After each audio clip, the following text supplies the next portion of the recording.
The sound of my 8-year-old son's laughter drifted down from upstairs, mixing with my husband Ryan's patient voice explaining long division.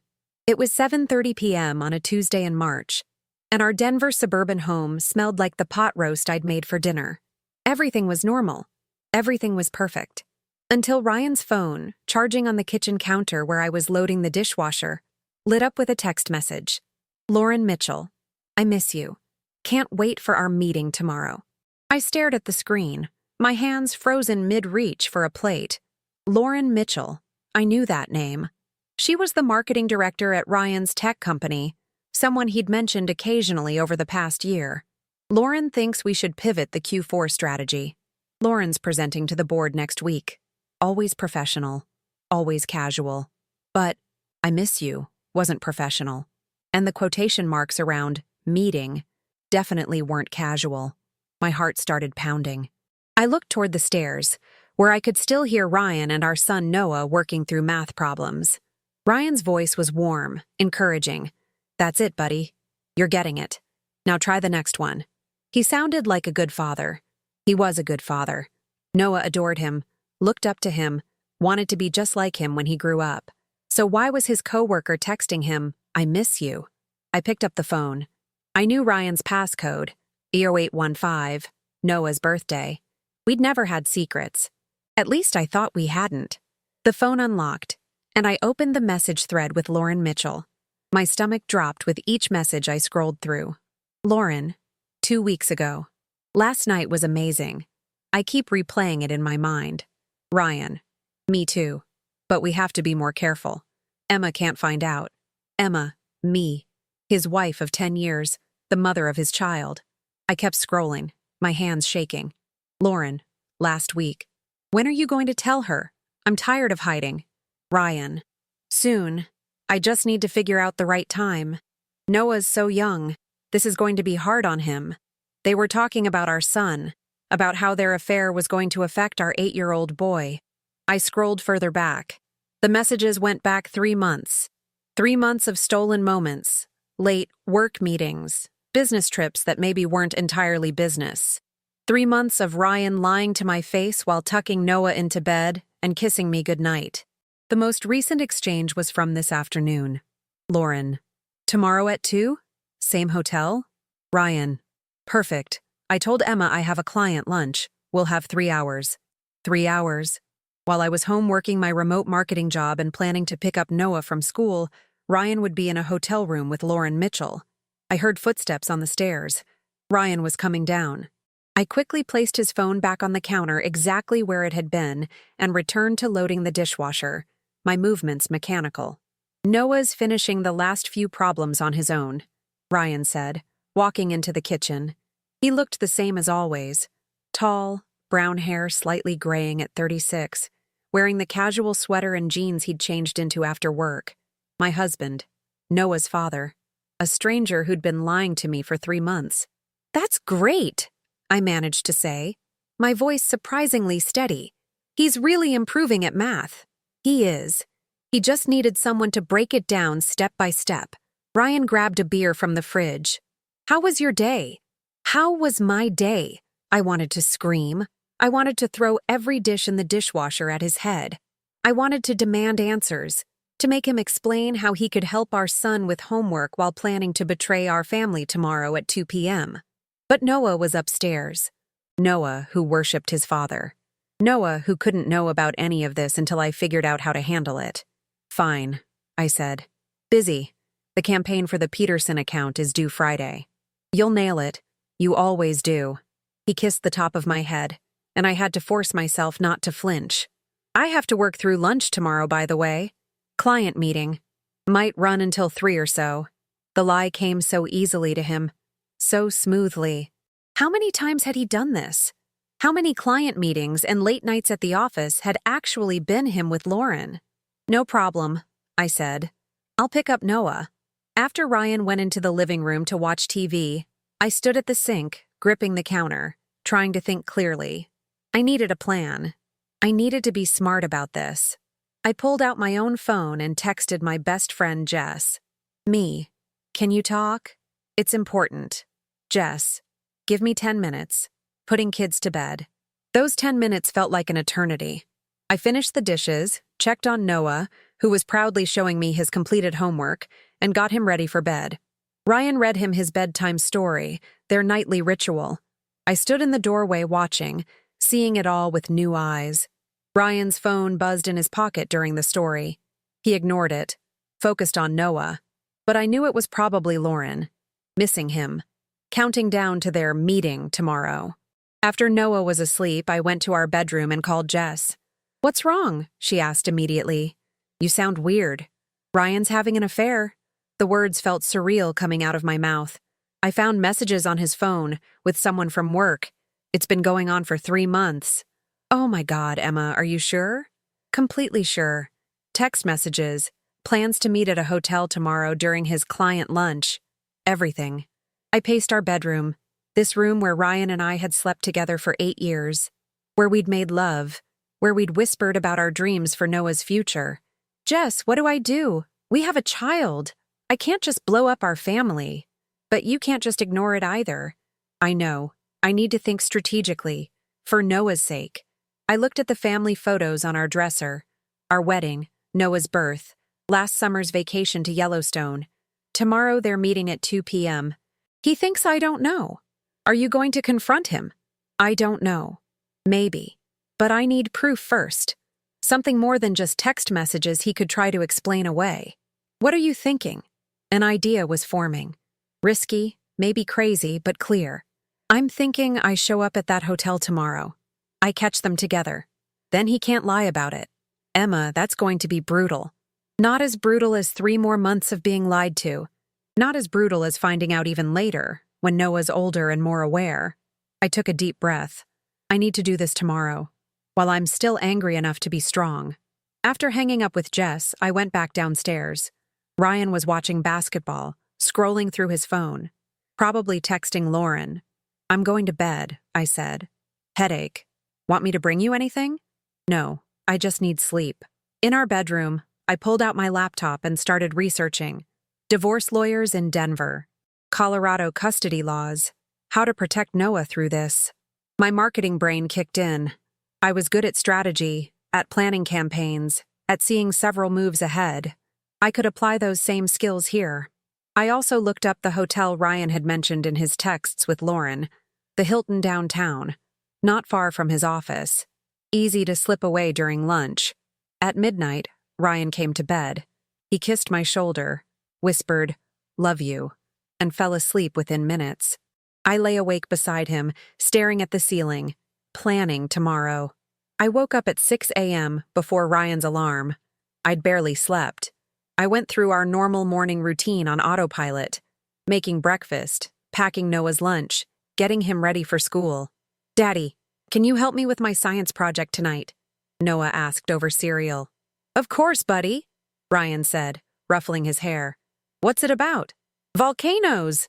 I need to make one that really erupts." "We can definitely do that." I watched them together, my husband and my son, and felt my heart break. Ryan was a good father. He coached Noah's soccer team. He read bedtime stories every night. He attended every school event. How could someone be such a good dad and such a terrible husband? After dropping Noah at school, I drove home and called in sick to work. My boss was understanding. I rarely took sick days. Then I texted Jess. "Me. I'm doing it. Going to the hotel at 2. Jess, do you want me to come with you?" Me. "No, I need to do this alone. But can you pick up Noah from school at 3:30 if I'm not back?" Jess. "Of course. Emma, be careful. And call me after." At 11 a.m., Ryan texted me. "Ryan, heading into my client lunch soon. Might run long. Love you." Me. "Okay.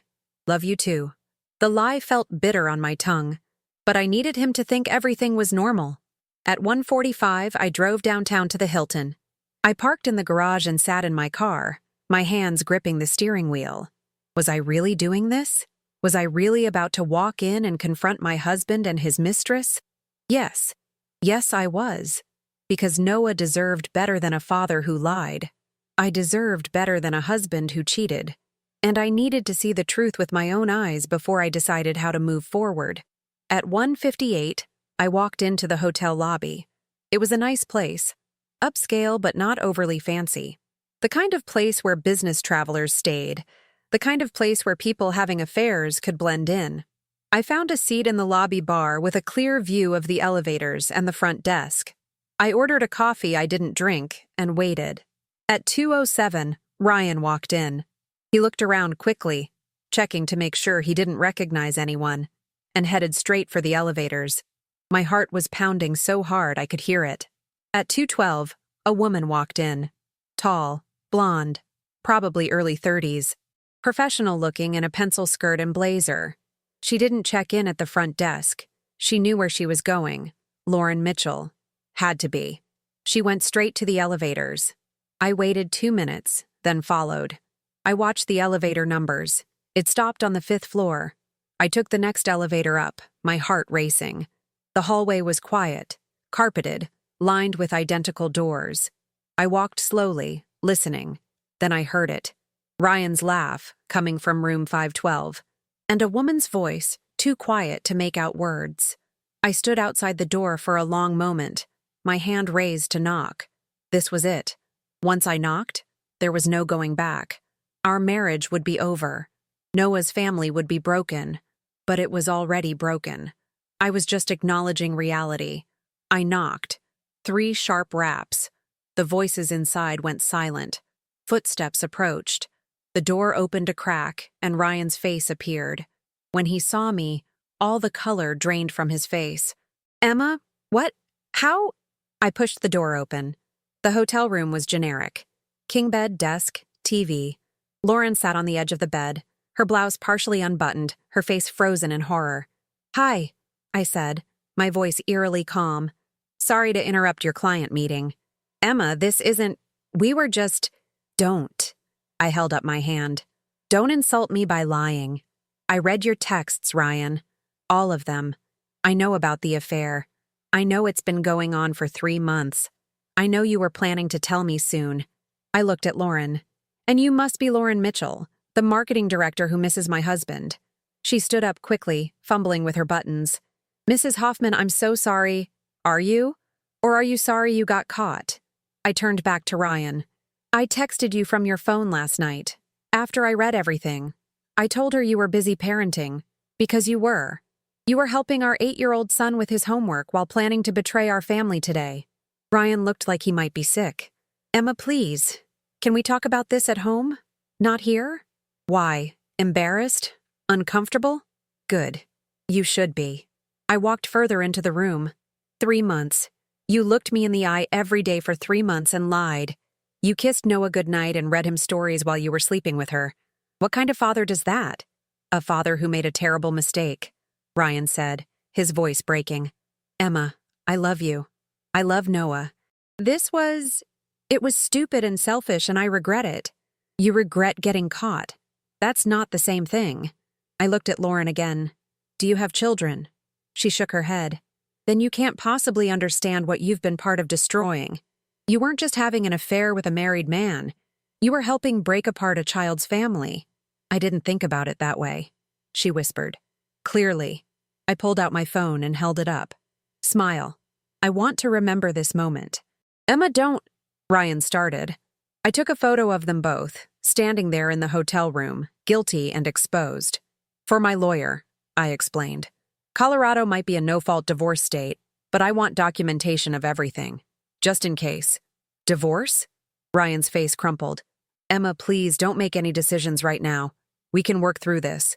Counseling, therapy, whatever you need. What I need is a husband who doesn't cheat. What I need is a partner I can trust. What Noah needs is a father who doesn't lie." I headed for the door. "Don't come home tonight. Go to a hotel, go to her place, I don't care. But don't come home. I need time to think about how to tell our son that his father destroyed our family." "Emma, wait." But I was already gone, walking down the hallway, into the elevator, through the lobby. I made it to my car before I started shaking. Before the tears came, I sat in the parking garage and cried for 20 minutes. Then I called Jess. "I did it. I caught them. It's over." "Oh, honey, come to my house. Let me take care of you. I have to pick up Noah in an hour. I have to act normal. I have to figure out what to tell him. You don't have to tell him anything yet, not until you're ready. She was right. Noah was 8. He didn't need to know today. I needed time to process, to plan, to figure out how to protect him from the worst of this. I drove to Noah's school and waited in the pickup line, fixing my makeup, composing myself. When he climbed into the car, his face lit up. Mom, guess what?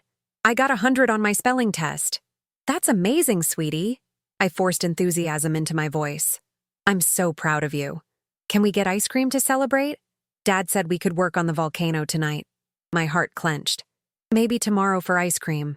And Dad might have to work late tonight, but I can help with the volcano. Okay. He didn't seem bothered, just happy, innocent, unaware that his world was about to change. At home, I helped Noah start his science project while my phone buzzed constantly with calls and texts from Ryan. I ignored them all. At 7 p.m., Noah asked, "Where's Dad?" "Working late, honey. He'll see you tomorrow." "Oh, can you help me with this part?" "Of course." We built the volcano together, and I read him his bedtime story, and I tucked him in, and the whole time I was thinking about how to tell him, how to explain that Daddy wouldn't be living here anymore, how to protect him from the truth about why. After Noah was asleep, I sat in the living room with a glass of wine and finally listened to Ryan's voicemails. "Emma, please call me back. I'm so sorry. I'll do anything to fix this. Emma, I'm staying at the Marriott near my office. Please, we need to talk. Emma, I know you're angry. You have every right to be. But please don't shut me out. Think about Noah. We have to figure out how to handle this for him." I deleted all the messages and opened my laptop. Tomorrow I'd call divorce attorneys. Tomorrow I'd start figuring out custody arrangements and financial splits. Tomorrow I'd begin the process of dismantling our marriage. But tonight, I just sat in the house we'd bought together 7 years ago, the home where we'd brought Noah as a newborn, and mourned everything we'd lost. I woke up Wednesday morning to Noah jumping on my bed. "Mom, you slept in my room." He was delighted by this. I'd crawled into his twin bed around midnight, unable to face the master bedroom I'd shared with Ryan. "I did. You were having bad dreams, remember?" The lie came easily. Too easily. "I was? I don't remember." He bounced off the bed. "Can we have pancakes?" "Sure, buddy." In the kitchen, I made pancakes while Noah chattered about his upcoming soccer game on Saturday. My phone sat on the counter, silent. I'd turned off notifications from Ryan last night. "Where's Dad?" Noah asked through a mouthful of pancakes. "He had to leave really early for work. You'll see him this weekend." "Okay. Can he come to my game?" My heart clenched. "We'll see, honey." After dropping Noah at school, I drove to a coffee shop across town and finally opened my phone. 17 missed calls from Ryan, 12 text messages, 3 voicemails. I deleted the voicemails without listening and read the texts. Ryan, 11 p.m. "Emma, please." I ended things with Lauren immediately. "It's over. I choose you and Noah." Ryan, 1 a.m. "I can't sleep. I keep thinking about your face in that hotel room. I've never felt worse about anything in my life." Ryan, 6 a.m. "I know you need space, but we have to talk eventually, for Noah's sake if nothing else. He was right about one thing. We did need to talk. Just not yet. I needed to be prepared." I called Patricia Walsh, a divorce attorney Jess had recommended. Her assistant scheduled me for 2 p.m. that afternoon.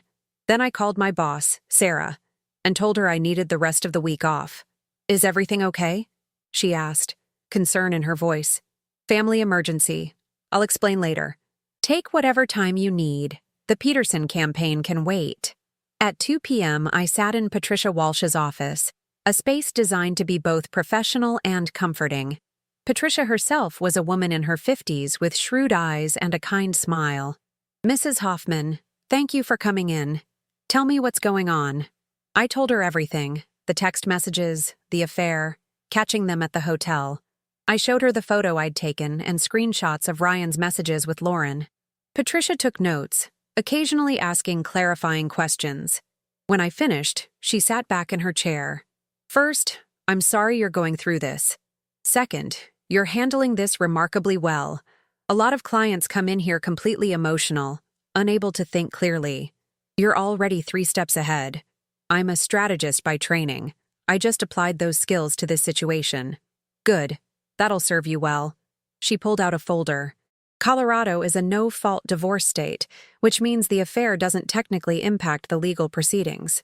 However, it does matter in some ways. Let's talk about your priorities. Noah.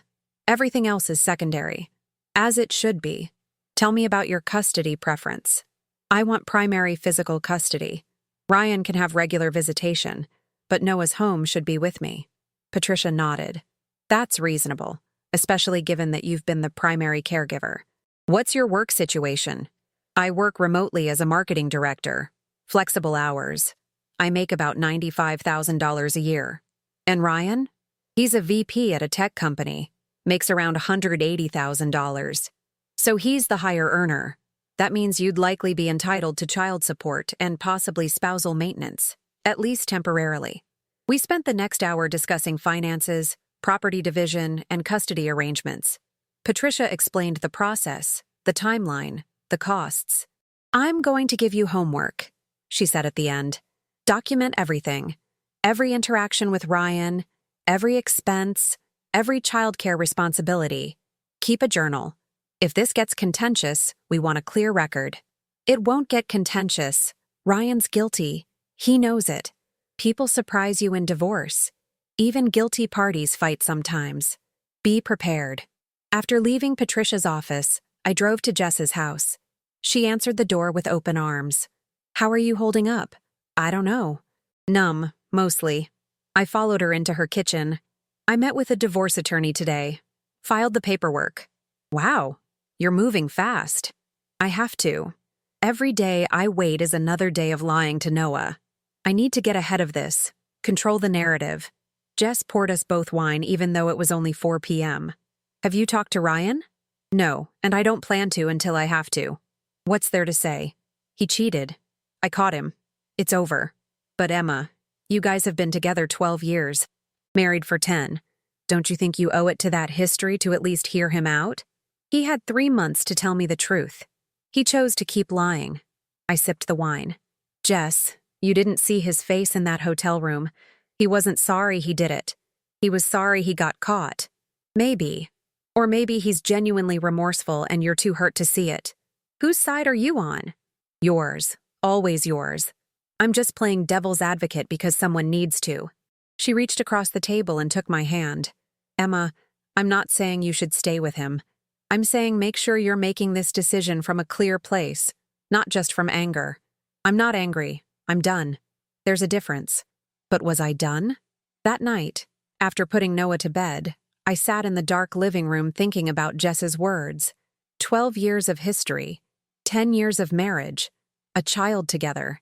Was I throwing that away too easily? My phone buzzed. Ryan. Ryan, please talk to me. I know I don't deserve it. But Noah deserves parents who can communicate. He was right about that. I typed a response. Me. Saturday, after Noah's soccer game. We'll talk then. Ryan. Thank you. I love you, Emma. I didn't respond to that. Thursday and Friday passed in a blur of lawyer consultations, financial planning, and trying to maintain normalcy for Noah. He asked about Ryan every day. When's Dad coming home?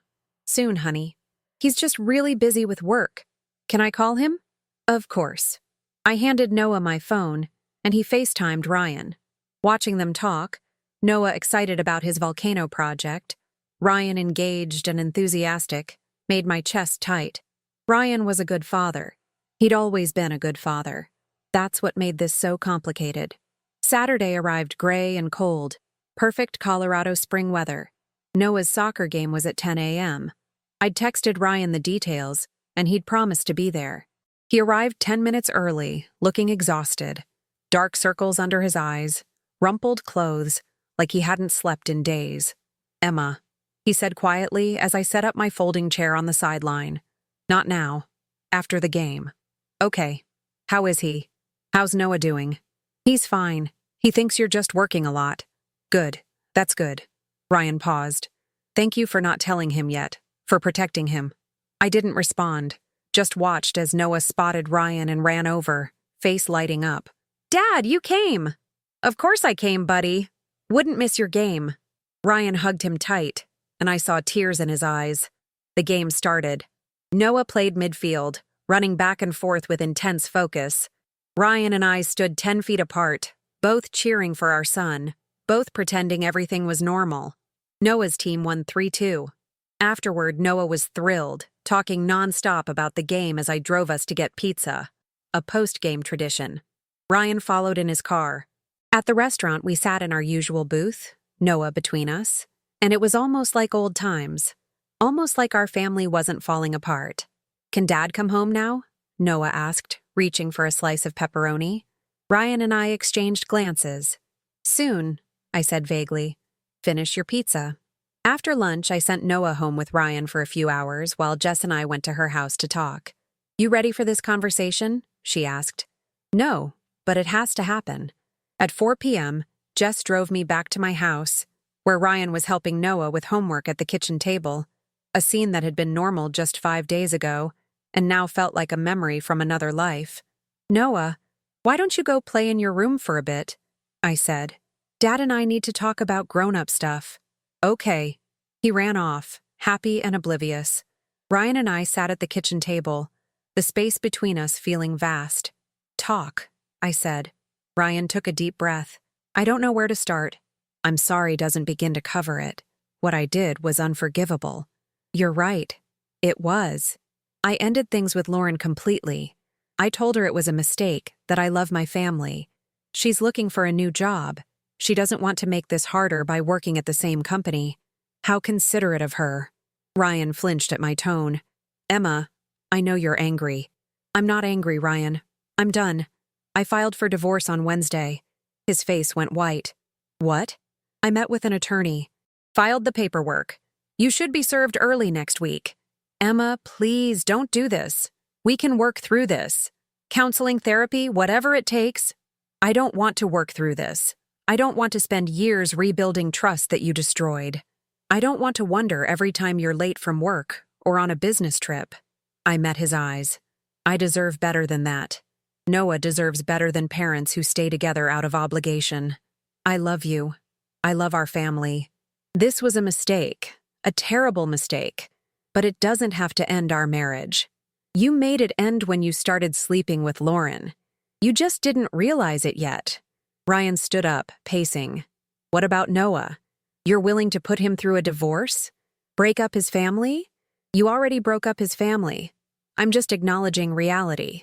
Emma, when did it start, Ryan? The actual affair, not just the emotional connection. When did you first sleep with her? He sat back down heavily. New Year's Eve. We worked late on a project. Everyone else had left. We had champagne. One thing led to another. New Year's Eve, while I was home with Noah waiting up for you. You came home at 2 a.m. and said the project ran late. I know. I'm so sorry. Don't apologize to make yourself feel better. Apologize because you mean it. I do mean it. Emma, I think about that hotel room every minute. The look on your face, the devastation. I did that to you. I hate myself for it. Good. You should hate yourself. I stood up. Here's what's going to happen. You're going to find an apartment, something nearby so Noah can see you regularly. We're going to establish a custody schedule that works for him, and we're going to tell him together, in a way that doesn't make him feel like this is his fault. When? Next weekend, after we have a custody agreement in place, after you have somewhere to live. I don't want to tell him and then have weeks of uncertainty. Ryan's eyes filled with tears. I'm losing everything. You lost it when you cheated. You're just realizing it now. After Ryan left, I sat alone in the kitchen and cried. Not for him, not even for our marriage, really, but for Noah, for the family he was about to lose, for the innocence that would be shattered when we told him Daddy wasn't coming home. My phone buzzed. A text from Patricia Walsh. Patricia, how did it go? Me. As well as could be expected. He's going to find an apartment. We'll tell Noah next weekend. Patricia, you're doing the right thing. I know it doesn't feel like it now, but you are. I wanted to believe her. I wanted to believe that destroying Noah's world was somehow the right choice, but all I felt was guilt and grief and a deep, aching sadness for everything we'd lost. The week that followed was a careful choreography of maintaining normalcy while everything beneath the surface crumbled.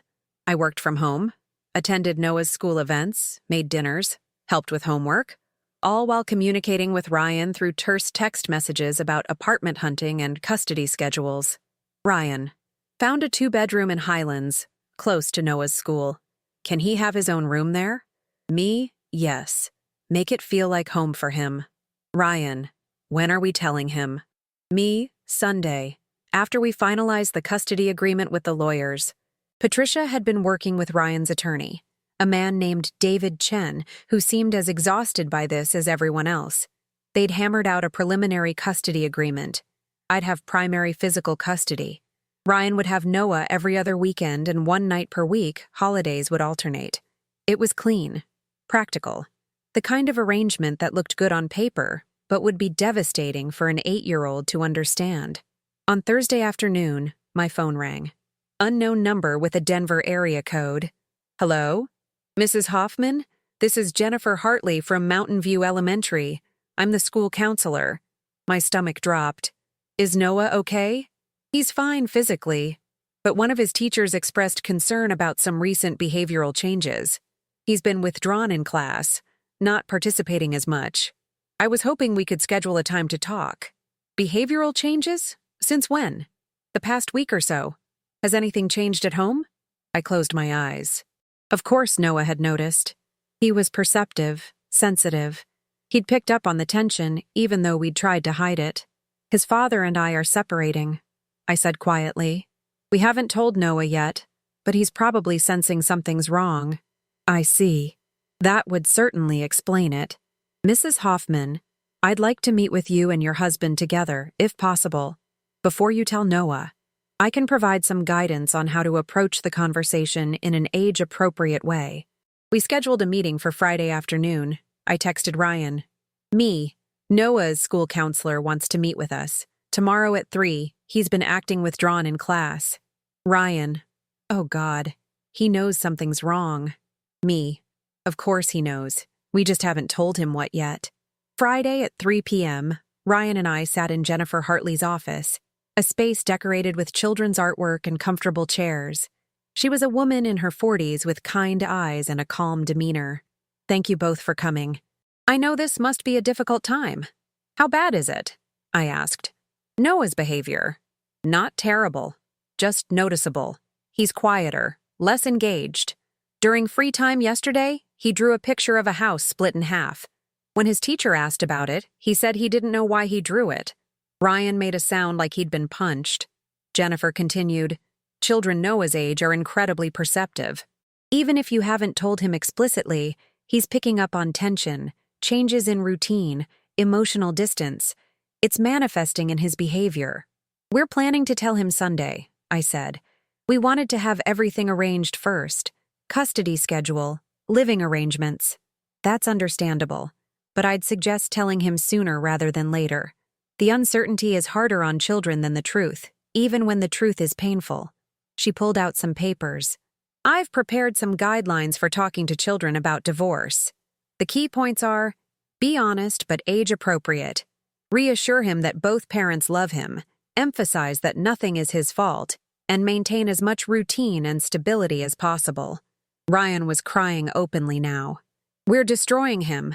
You're not destroying him, Jennifer said firmly. Divorce is painful, yes, but children are resilient if handled correctly. The worst thing you can do is stay in a marriage filled with resentment and dishonesty. Noah will sense that too. After the meeting, Ryan and I sat in the parking lot in our separate cars. He texted me, Ryan, we should tell him tonight, together. He's already suffering. I stared at the text for a long moment. He was right. Waiting until Sunday was about my comfort, not Noah's well-being.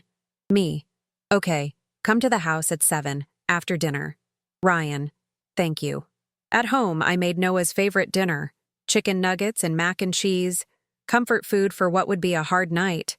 He seemed more like himself at dinner, chattering about a science experiment at school. And then the volcano exploded everywhere. It was so cool. Can we make another one this weekend? Maybe, I said, my stomach in knots. Is Dad coming over tonight? Yes, actually. He'll be here soon. Yay! Can we play Mario Kart? We'll see, honey. Ryan arrived at 7 p.m. sharp. Noah ran to the door to greet him, and they hugged tight. Over Noah's head, Ryan's eyes met mine, and I saw the same terror I felt. Buddy, can we all sit down and talk for a minute? Ryan said, his voice remarkably steady. Okay. Noah settled on the couch between us, his small body a reminder of what was at stake. I followed the script Jennifer had given us. Noah, Dad and I need to tell you something important. It's going to be hard to hear, but we need you to know that we both love you very, very much. Noah's face grew serious. What is it? Ryan took over. You know how sometimes grown-ups have problems they can't fix? Well, Mom and I have been having some grown-up problems, and we've decided that it's best if we don't live together anymore. Noah looked confused. You're moving? I am, Ryan said gently. I found an apartment nearby. You'll have your own room there, and you can come stay with me every other weekend and sometimes during the week. But why? Did I do something wrong? My heart broke. Oh, honey, no. This has nothing to do with you. You didn't do anything wrong. This is about grown-up stuff between Mom and Dad. But you always said family stays together. Tears started rolling down his face. Ryan pulled him close. We are still a family, buddy. Just a different kind of family. You'll have 2 homes instead of 1. And both of your parents will always love you and take care of you. I don't want 2 homes. I want 1 home with both of you. Noah was sobbing now, his small body shaking. I wrapped my arms around both of them, and we sat there crying together, a family breaking apart in real time. I know this is scary, I said through my tears. I know this isn't what you wanted, but Dad and I will always be your parents. That will never change. Is it because of me? Because I'm not good enough? No, Ryan said fiercely. Noah, you are perfect. You are the best thing that ever happened to us. This is about problems between Mom and me. Grown-up problems that have nothing to do with you. We talked for another hour, answering his questions as honestly as we could without revealing the real reason for the divorce. Noah didn't need to know about the affair. Not now, maybe not ever. Finally, emotionally exhausted, Noah fell asleep on the couch between us. Ryan carefully carried him upstairs to bed while I stayed behind, wiping my tears. When Ryan came back down, his face was ravaged. I did this, he said. I destroyed his world. We both did. I could have tried to work it out. I chose divorce. Because I gave you no choice. Emma, seeing his face just now, I've never hated myself more. Self-hatred doesn't help Noah. Being a good father from now on does. Ryan sat down heavily. Can I ask you something? Honestly? What? Is there any chance at all, that we could work this out? For him? I looked at this man I'd loved for 12 years. The father of my child. The person who'd shared my life, my bed, my dreams. I tried to find any spark of desire to rebuild with him.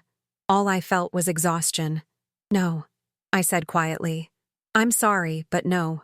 Staying together for Noah would just teach him that betrayal is acceptable. That love means accepting less than you deserve. I don't want him to learn those lessons, even if it means breaking his heart. His heart is already broken, Ryan. Ours have been broken for 3 months. I just didn't know it. Now we heal separately and show Noah what healthy relationships look like. I'll never forgive myself for this. Good. Don't. Let that guilt make you a better man. For Noah's sake and for whoever you end up with next. After Ryan left, I went upstairs and crawled into bed with Noah, holding his sleeping form close. He stirred slightly, mumbling, "Mommy," in his sleep. "I'm here, baby," I whispered. "I'm always here." The next morning, Noah was quieter than usual at breakfast. He picked at his pancakes, his eyes red from crying. "Are you and Dad getting a divorce?" he asked suddenly. "Yes, honey, we are. My friend Tyler's parents got divorced. He said it's really bad. It's different for everyone. But Tyler's parents still love him, right? I guess. Well, Dad and I still love you. That will never change, no matter what. Okay?" He didn't sound convinced. Over the weekend, I watched Noah carefully. He seemed to be processing, asking occasional questions but mostly retreating into himself. On Sunday, Ryan came over to take him to see the new apartment. "It's really cool, buddy," Ryan said with forced enthusiasm. "You have your own room, and there's a park right across the street." "Can I bring my Legos?" "All your Legos. We'll set up a special Lego table just for you." They left, and I sat alone in the quiet house. The silence felt different now, heavier, lonelier. I pulled out my phone and scrolled through old photos. Our wedding day, Noah's birth, family vacations, birthday parties, all those moments of happiness that had been real, even if the foundation was built on sand. My phone rang. My mother. "Emma, I just got your text. You're getting divorced?" I'd sent a brief message to my parents that morning, knowing they'd call eventually. "Yes, Mom. Ryan had an affair. It's been going on for 3 months. Oh, sweetheart, I'm so sorry. Does Noah know?" "We told him Friday. He's devastated." "Of course he is. Poor baby." She paused. "Do you need us to come out there? Your father and I can get on a plane tomorrow." "Not yet. I need to handle this myself right now. But thank you." "Emma, are you sure about this? Divorce is so hard on children. Maybe you could try counseling." "Mom, he cheated on me for 3 months. He lied to my face every day. I can't trust him again." "I know, honey. I worry about you and Noah. We'll be okay, eventually." After hanging up, I walked through the house, seeing it with new eyes. This was my home now, just mine and Noah's. Ryan's presence would be erased. His clothes, his books, his coffee mug collection. The master bedroom would be redecorated. The routines would change. Life would go on, different than before, but still life. When Ryan brought Noah home that evening, our son seemed slightly more cheerful. "Dad's apartment is actually pretty cool," he admitted, "and there's a game room in the building." "That sounds fun," I said, ignoring the pang of jealousy. Of course, Ryan's bachelor pad would be the fun place while I was the boring parent enforcing homework and bedtime. That night, tucking Noah in, he asked the question I'd been dreading. "Mom, why are you and Dad getting divorced?" I chose my words carefully. Sometimes grown-ups grow apart. We still love each other in a way, but not in the married way anymore. Does that make sense? Not really. But Tyler said his mom told him the same thing. It's hard to explain. But what you need to know is that this isn't your fault, and both of us will always love you. Okay. He was quiet for a moment. "Can I still have both of you at my soccer games?" "Of course. We'll both always be there for your important stuff. Even though you don't love each other anymore? We both love you more than anything. That doesn't change." He seemed satisfied with that answer and drifted off to sleep. I sat beside his bed, watching his chest rise and fall, and promised myself that no matter how hard this got, I'd protect him. I'd make sure he felt loved and safe and valued, even if it killed me. 3 weeks into our new reality, I sat in Patricia Walsh's office reviewing the final divorce agreement. "Everything looks standard," she said. "Joint legal custody. You have primary physical. Ryan has Noah every other weekend and Wednesdays overnight. Holidays alternate. Child support is set at $1,800 per month based on the Colorado guidelines. He'll also maintain Noah's health insurance. And the house? You're buying out Ryan's share. Given your respective incomes and the fact that you have primary custody, the court is allowing you to take a loan for his equity rather than forcing a sale." I signed the papers, my hand steady. Just like that, 12 years of marriage reduced to legal terms and financial arrangements. "How's Noah doing?" Patricia asked. "Some days better than others. He started seeing a child therapist. She says he's processing normally. Anger, sadness, confusion. All expected. And you?" "I'm surviving." That was the truth. I wasn't thriving, wasn't happy, wasn't healed. But I was getting through each day, focusing on Noah, on work, on putting one foot in front of the other. The first custody exchange had been awkward. Ryan picked up Noah on Friday evening, and I stood at the door watching them drive away, my chest tight. 2 days without my son. 2 days of silence and emptiness. Jess had come over that first Friday night with wine and takeout. "How are you doing?" she'd asked. I keep walking into his room and forgetting he's not here. I made enough dinner for 2 and had to throw half of it away. This is harder than I expected. It gets easier. My sister went through this. The first few custody exchanges are brutal, but eventually you adapt. I don't want to adapt. I want my family back. Not the broken one with Ryan, but the life I thought I had before everything fell apart. Now, 3 weeks later, I was adapting whether I wanted to or not. I'd established new routines. Yoga on Saturday mornings when Noah was with Ryan, dinners with Jess on Friday nights, Sunday meal prep for the week ahead. Noah seemed to be adjusting too, though he still had moments. One night, while I was tucking him in, he asked, "Do you think you and Dad will ever get back together?" My heart broke a little. "No, honey, we won't. But you could, if you both said sorry and tried harder. Sometimes sorry isn't enough to fix things. Dad and I both think this is the best choice for our family. It doesn't feel like the best choice. It feels like the worst choice. I know, baby. And I'm sorry you're going through this." In April, 1 month after the divorce was finalized, I started dating. Or trying to. Jess had insisted I download a dating app. "It's too soon," I protested. "You don't have to marry anyone. Just have coffee. Remember what it's like to be pursued by someone who actually values you." I went on 3 dates that month. One with a software engineer who talked about himself for 90 minutes straight. One with a divorced dad who spent the entire time complaining about his ex-wife. One with a perfectly nice accountant who I felt absolutely no chemistry with.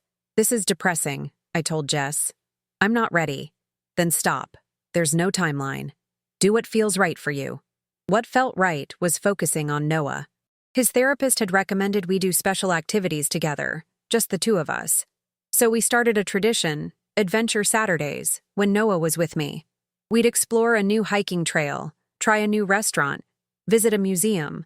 On one of these Saturdays in late April, while we were hiking in Red Rocks, Noah said, "I like this, Mom. Just you and me." "Me too, buddy. Dad tries to do fun stuff too, but it feels like he's trying too hard." I'd noticed that in Ryan's Instagram posts. Frequent outings to arcades, trampoline parks, fancy restaurants. Divorced dad syndrome, trying to be the fun parent. "Dad loves you and wants you to be happy," I said carefully. "I know, but it's like he's scared I'll be mad at him or something." Smart kid.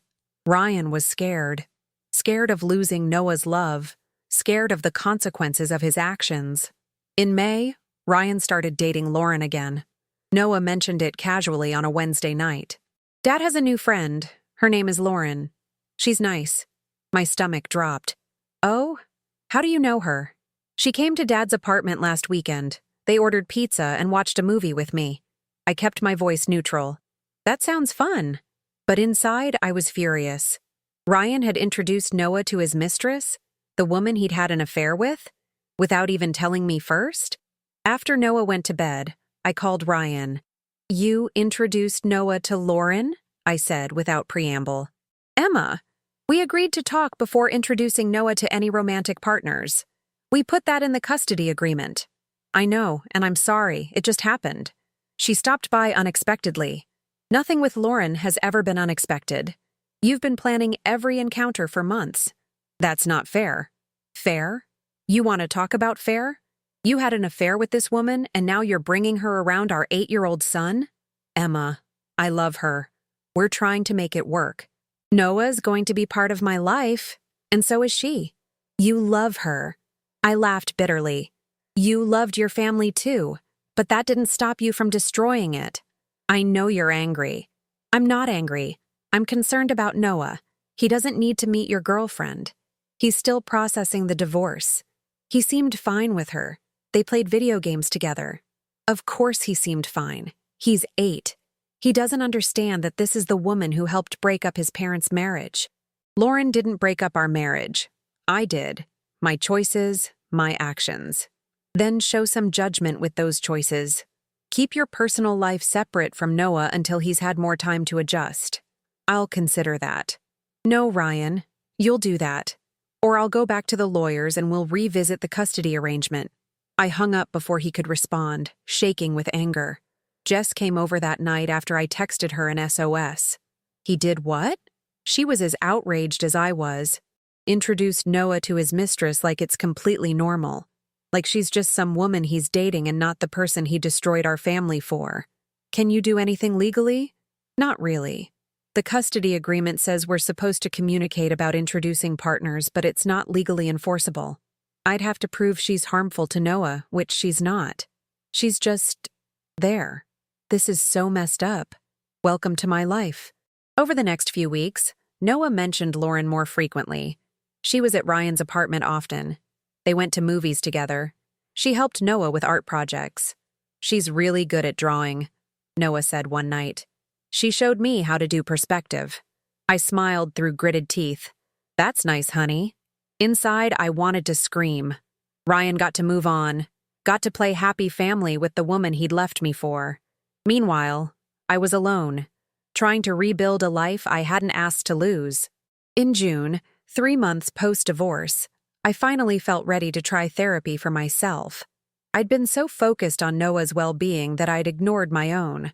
Dr. Sarah Martinez was a calm, thoughtful woman who specialized in divorce recovery. "Tell me where you are emotionally," she said in our first session. Angry, sad, jealous that Ryan gets to move on while I'm stuck dealing with the fallout. Guilty that Noah is suffering. Exhausted from trying to hold everything together. Those are all normal feelings. Let's talk about each one. Over the next few weeks, I unpacked everything with Dr. Martinez. The betrayal, the humiliation of catching Ryan in that hotel room, the complexity of still having to co-parent with someone who'd hurt me so deeply.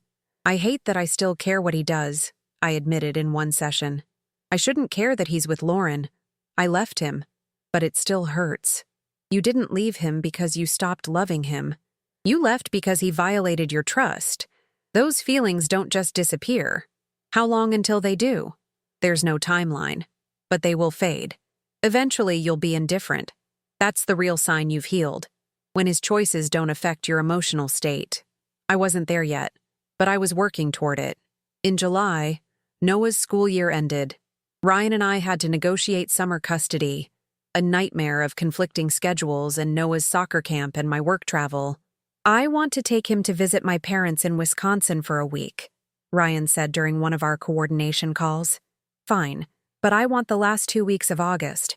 I'm taking him to California to visit my family. With Lauren there, it might be good for Noah to have some distance from the chaos. The chaos you created, Emma. I'm not rehashing this. Send me the dates for Wisconsin." We'd fallen into this pattern. Terse, business-like communication focused entirely on Noah. No small talk. No personal questions. Just logistics. It was lonely. One evening in late July, after dropping Noah at Ryan's apartment for his Wednesday overnight, I sat in my car and cried. I was so tired of being strong. Tired of pretending this new life was fine. Tired of watching Ryan build a life with Lauren while I sat alone in an empty house. My phone rang. "Jess, how are you? I'm sitting in Ryan's parking lot crying, so not great. Come to my house. Now." At Jess's, she poured me wine and let me fall apart. "I thought I'd be over this by now," I said. "It's been 4 months. Why does it still hurt so much?" "Because you lost 12 years. Because you have to see him regularly because of Noah. Because there's no clean break." She handed me tissues. "Emma, you're doing amazingly well considering everything. Give yourself grace. I just want to feel normal again. To wake up and not think about the affair. To see Ryan and feel nothing. You'll get there. But you're allowed to still be healing." That night, I made a decision. I needed to reclaim my life, not just survive the aftermath of Ryan's choices. I needed to do something for myself. The next day, I enrolled in a watercolor painting class. Something I'd always wanted to try but never had time for during the marriage. I also started running again. Not just the occasional jog, but training for a half marathon in October. And I hired an interior designer to help me completely redo the master bedroom. New paint, new furniture, new everything. No more sleeping in a space that reminded me of Ryan. These small acts of reclamation felt like progress. Like I was building something new instead of just mourning what was lost. By late August, when I took Noah to California to visit my parents, I felt lighter. Not healed, not over it. But healing. Moving forward. "You look good, honey," my mom said, hugging me at the airport. "Better than when we talked in March." "I feel better. Some days, anyway. Watching Noah play with his cousins that week, I saw how resilient he was. He laughed, ran, played. He was adjusting to his new normal in ways I was still struggling with. On the last night of our trip, Noah and I walked on the beach at sunset. "Mom, are you happy now?" The question surprised me. "Sometimes, yes. Are you?" "Kind of. I miss when we were all together. But I like having two homes. And Dad's happier now." "He is?" "Yeah. He smiles more. He used to seem sad a lot before you guys got divorced." That realization hit me hard. Ryan had been unhappy in our marriage. Unhappy enough to cheat, unhappy enough to risk everything. Maybe the divorce hadn't just freed me. Maybe it had freed him too. "I'm glad he's happy," I said, and was surprised to find I meant it. September brought a new school year and new routines. Noah started 3rd grade, and I started the watercolor class I'd enrolled in over summer. Every Tuesday evening, I'd drop Noah at Ryan's for his Wednesday overnight a day early and go paint for 3 hours. It was the first thing I'd done for myself, truly for myself, in years. "These are beautiful," my instructor said, looking at my work. "You have a real talent for color." The compliment made me glow in a way I'd forgotten was possible. For so long, my identity had been wrapped up in being a wife, a mother, a marketing professional. I'd forgotten about just being Emma, a person with interests and talents outside of those roles. In late September, I went on my first date since the divorce that actually felt promising. His name was Michael, a divorced dad I'd met at one of Noah's soccer games. His daughter played on the opposing team. "Coffee?" he'd asked after our kids' teams had played. "Sure. Why not?" We met at a local cafe, and for the first time in months, conversation flowed easily. He understood the complexities of co-parenting. He didn't push for anything more than friendship. He made me laugh. "This is nice," I admitted. I'd forgotten what it felt like to just enjoy someone's company. Yeah, dating post-divorce is weird, but also kind of exciting in a terrifying way. We saw each other a few more times over the next month. Nothing serious, nothing complicated. Just two people slowly remembering how to connect. Meanwhile, Noah seemed to be thriving in his new normal. His therapist said he was processing well, and his teachers reported he was engaged and happy at school. "Mom, can I tell you something?" he asked one evening while we were making dinner together. "Of course, honey. Anything." "I think I like having two homes. At Dad's, we do fun stuff and play games. At your house, we cook and do homework, and it feels safe." "Is that a good thing?" "Yeah, I need both. The fun and the safe." I hugged him tight, grateful that somehow, despite everything, we were creating something that worked for him. In October, I ran my first half marathon. Jess and Noah were at the finish line, cheering wildly. "You did it!" Noah screamed, running to hug me despite my sweaty state. "I did!" The accomplishment felt huge. Not just finishing the race, but proving to myself I could set a goal and achieve it, even in the midst of chaos. That evening, scrolling through social media, I saw that Ryan and Lauren had gotten engaged. The photos showed them smiling on what looked like a mountain summit, Lauren's hand displayed prominently with a diamond ring. I waited for the pain, the jealousy, the anger. All I felt was relief. Relief that Ryan had found what he was looking for. Relief that he was officially someone else's problem now. Relief that we could both truly move forward. I texted him, "Congratulations. I hope you'll be happy together." "Ryan, thank you. That means a lot. How do you want to tell Noah?" "Me. You should tell him. He should hear it from you." The next day, Noah came home from Ryan's visitation looking thoughtful. "Dad's getting married." "I heard. How do you feel about that?" He shrugged. "Okay, I guess. Lauren's nice. She says I can help pick out flowers for the wedding. That's sweet of her. Does it make you sad? That Dad's marrying someone else?" I thought about it honestly.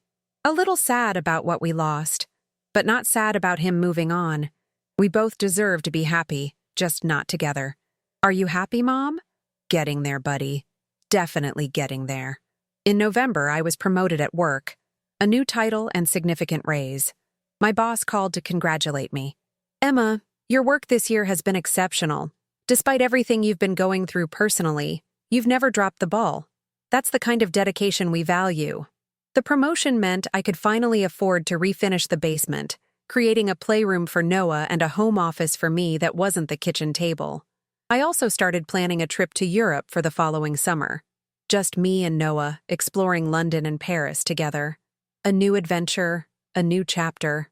By December, nearly 9 months after the divorce, I felt fundamentally different. Stronger, more independent, more myself than I'd been in years. At Noah's holiday concert, Ryan and I sat in the auditorium, Lauren beside him, 3 seats between them and me. We were cordial, polite, co-parents who shared a child but no longer shared a life. Watching Noah sing with his class, I felt a profound gratitude. Yes, my marriage had ended. Yes, it had been painful. Yes, there were scars. But I'd survived. More than that, I'd grown. On New Year's Eve, I was at Jess's house for her annual party.